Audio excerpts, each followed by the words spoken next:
Spoilers will follow in this video for Star Wars The Last Jedi, so if you have not seen the film yet, I highly recommend doing so before continuing, as I will be spoiling major parts of the film. Although the Supreme Leader met his end in the third act of The Last Jedi, he still had several extremely impressive displays with the Force, and I wanted to discuss in this video exactly how powerful Snoke is from what we saw of him in the film, and how he may stack up to other legendary Force wielders like the Emperor or Darth Vader. In an interview with the actor who portrayed Snoke, Andy Serkis, he said this concerning his strength in the Force. There's a frailty and a damage to Snoke. His face is cleaved in, scars across his mouth, contorted body, but without giving too much away, he is strong. He is the dark end of the Force. He's the leader of the First Order, but he has an agenda. He's a cruel manipulator. When asked in the same interview if the actor believes Snoke was more powerful than Darth Vader and Darth Sidious, this was his response. Oh, without question. He has limitless resources. Let's put it that way. To me, this seems like a very bold statement, as Snoke is very powerful, but the might of Sidious as well as Vader I would at least consider comparable to that of Snoke, although Snoke does seem to outclass them when it comes to mental manipulation and probing of the mind. But let's look at this more in depth. Let's begin with Snoke's first feat, his use of Force Lightning on Kylo Ren. When this occurs, it seems as if Snoke's lightning is powerful as it flings Kylo backwards, but it does not do any permanent damage to the Knight of Ren. It is important to note though that this was an attack by Snoke that was not meant to be a lethal one, it was meant more as a threat. However, it still shows us that Snoke can in fact use Force Lightning, as it even appears as if it is channeled through the ground for a brief moment before it strikes Kylo. In the canon novel Lords of the Sith, we get a better description of Sidious's use of Force Lightning as he cooks an entire crew of rebels. Clearly, this is the more impressive feat, but again, Snoke was not using his full potential with the ability, more using it on Kylo as a warning and a reminder. Following this, and Snoke's second appearance in The Last Jedi, is where we get a better understanding of his true strength in the dark side of the Force. We see when Kylo and Rey enter his throne room that he can completely ragdoll a very powerful Force user with his unrivaled power in Force Freeze. This is a power we have actually witnessed before as Kylo Ren used it in The Force Awakens, clearly something he has learned from his master. With Snoke though, it is far more impressive. We can see that he can levitate people and move them around the room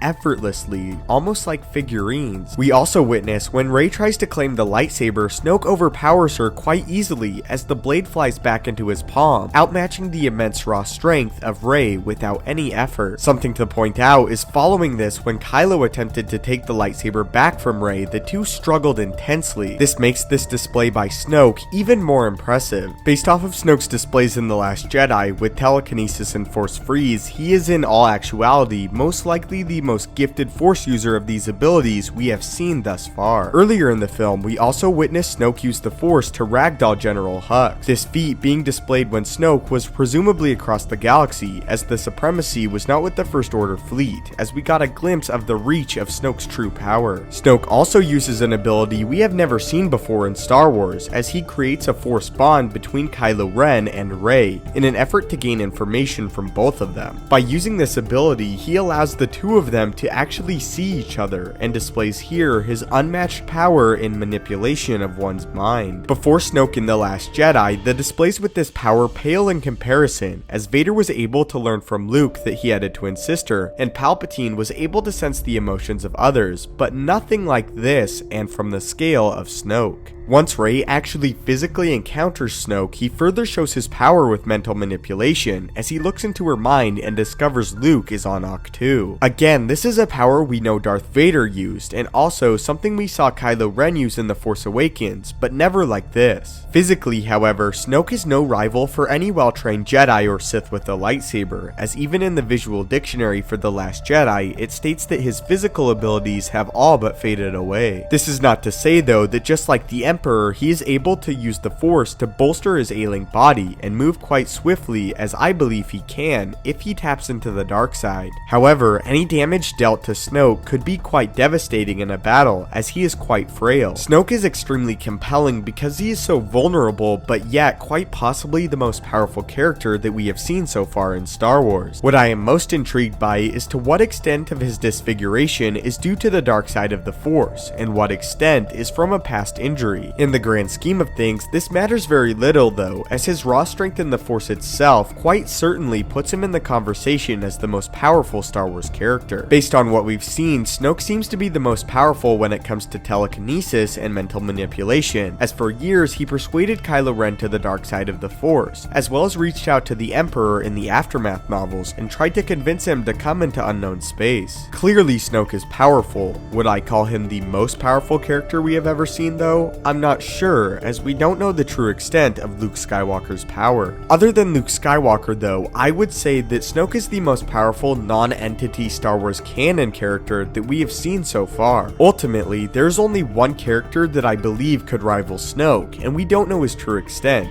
Of course, The Last Jedi, Luke Skywalker. If we look back, the only reason Snoke was really defeated was by a trick of the mind by Kylo Ren, as he was not undone in the heat of battle. By far, the greatest indicator of Snoke's power might actually be when he brought the lightsaber back to him after Rey attempted to take it using the Force. I say this because later, the lightsaber was actually destroyed by Rey and Kylo as they were both equals in the Force, and yet some of the most powerful characters we have ever seen. Snoke being able to bring the lightsaber back to him without any effort is so impressive. But leave your thoughts in the comments below. How powerful do you think Snoke is, and where does he rank among other Star Wars characters? Although it was not touched on in depth here, I do have a video that discussed in detail exactly how Kylo Ren was able to kill Snoke while Snoke was in his mind, so be sure to watch that video. Thank you so much though for watching and supporting the channel. I really appreciate it. May the Force be with you, and have a great day.